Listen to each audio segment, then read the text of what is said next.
ഇന്ത്യയിലെ ആൾക്കാരെ കൊല്ലാൻ ലൈസൻസ് കിട്ടിയ ഒരു ഫാക്ടറി. 3.5 ലക്ഷം ആൾക്കാരെ രോഗികളാക്കി 4000 പേരെ കൊന്നൊടുക്കിയ ഇറ്റലിയിൽ ബാൻ ചെയ്ത PFAS കെമിക്കൽ ഇനി ഇന്ത്യയിൽ നിർമ്മിക്കപ്പെടും.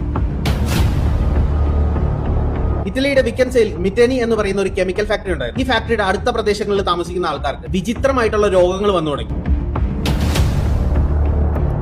കേസസ് കൂടി വന്നപ്പോൾ എല്ലാവരുടെയും ബ്ലഡ് ടെസ്റ്റ് ചെയ്യാൻ തുടങ്ങി. ബ്ലഡ് ടെസ്റ്റിന്റെ റിപ്പോർട്ട് വന്നപ്പോൾ കോമൺ ആയിട്ട് എല്ലാവരുടെയും തന്നെ ശരീരത്തിൽ PFAS എന്ന് പറയുന്ന ഒരു കെമിക്കൽ ഉണ്ടായിരുന്നു. PFAS എന്ന് പറയുന്നത് ഒരു ഫോറെവർ കെമിക്കലാണ്. ഫോറെവർ കെമിക്കൽ എന്ന് പറയുമ്പോൾ ഒരിക്കലും നശിപ്പിക്കാൻ പറ്റാത്ത ഒരു കെമിക്കൽ. ഇത് ഒരു തവണ മാനുഫാക്ചർ ചെയ്ത് കഴിഞ്ഞാൽ പിന്നെ ഒരിക്കലും നശിപ്പിക്കാൻ പറ്റില്ല. അത് നിങ്ങളുടെ ശരീരത്തിലായാലും വെള്ളത്തിലായാലും. ഇറ്റലിയിലുള്ള ഈ കെമിക്കൽ ഫാക്ടറി കുറച്ച് വർഷങ്ങളായി ഈ ഒരു കെമിക്കൽ അവിടെ ഡിസ്പോസ് ചെയ്യുന്നുണ്ടായിരുന്നു. അത് അവിടുത്തെ ഗ്രൗണ്ട് വാട്ടറിലും മറ്റുള്ള വാട്ടർ സോഴ്സുകളിലും മിക്സ് ആയിട്ടാണ് അവിടെയുള്ള മനുഷ്യരുടെ ശരീരത്തിൽ പ്രവേശിച്ചത്. ഇറ്റലി ഹെൽത്ത് ഇൻസ്റ്റിറ്റ്യൂട്ട് പറയുന്ന അനുസരിച്ച് ഒരു മനുഷ്യ ശരീരത്തിൽ 8 നാനോഗ്രാം പെർ മില്ലിലിറ്റർ അതിൽ കൂടുതൽ PFAS പാടില്ല. പക്ഷേ ഈ ഫാക്ടറിയിൽ വർക്ക് ചെയ്യുന്ന ഓരോ തൊഴിലാളികളുടെയും ബ്ലഡിൽ നിന്ന് കിട്ടിയ PFASന്റെ അളവ് എത്രയാണെന്ന് പറയാൻ പറ്റും. 80, 800, 8000 അല്ല 91,900 നാനോഗ്രാം പെർ മില്ലിലിറ്റർ ആണ് ഓരോരുത്തരുടെ ശരീരത്തിൽ നിന്ന് കിട്ടിയത്. ഇറ്റലി ഗവൺമെന്റ് ഉടനെ തന്നെ ആക്ഷൻ എടുത്ത് ഈ ഫാക്ടറി അടച്ചുപൂട്ടിയിട്ട് ഇതിന്റെ പിന്നിലുണ്ടായിരുന്ന എല്ലാവരെയും അറസ്റ്റ് ചെയ്ത് അകത്തിട്ടു.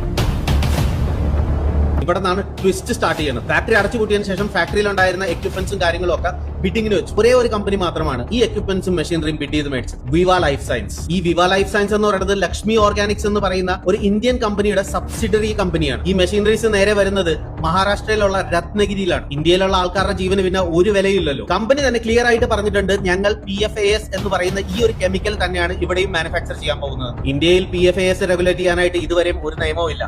ഇനി നിയമം വരുമോന്ന് പോലും നമുക്കറിയില്ല. കാരണം ഇത്രയും മാരകമായിട്ടുള്ള ഒരു കെമിക്കൽ ഫാക്ടറി ഇവിടെ ഓപ്പൺ ചെയ്യാനായിട്ടുള്ള പെർമിഷൻ കിട്ടിയിട്ടുണ്ടെങ്കിൽ ഡൊണേഷൻ ഒക്കെ കിട്ടേണ്ടവർക്ക് കിട്ടിയിട്ടുണ്ടാവുമെന്ന് ചോറ് കഴിക്കുന്നവർക്ക് എന്തായാലും മനസ്സിലാവും. അതുകൊണ്ട് ഗവൺമെന്റ് എന്തെങ്കിലും ചെയ്തോളൂ എന്ന് പറഞ്ഞ് വിശ്വസിച്ചിരിക്കാതെ നമ്മൾ ഓരോരുത്തരും ഇതിനെതിരെ ശബ്ദം ഉയർത്തണം. ഈ വീഡിയോ മാക്സിമം ആൾക്കാരിലോട്ട് ഷെയർ ചെയ്യണം. പിന്നെ മാക്സിമം എല്ലാവരും സേവ് രത്നഗിരി എന്നുള്ള ഹാഷ്ടാഗ് യൂസ് ചെയ്യണം. എന്റെ എല്ലാ വീഡിയോസിലും വരുന്ന ഒരു കമന്റ് ആണ്, ഇതൊക്കെയാണ് ഇന്ത്യയിൽ നടക്കണമെങ്കിൽ നമുക്ക് ഇന്ത്യ വിടാം. അത് പറയണതിന് മുന്നേ നമ്മുടെ രാജ്യത്തിനെ രക്ഷിക്കാനായിട്ട് ഒന്ന് ശബ്ദം ഉയർത്തിയാൽ മതി.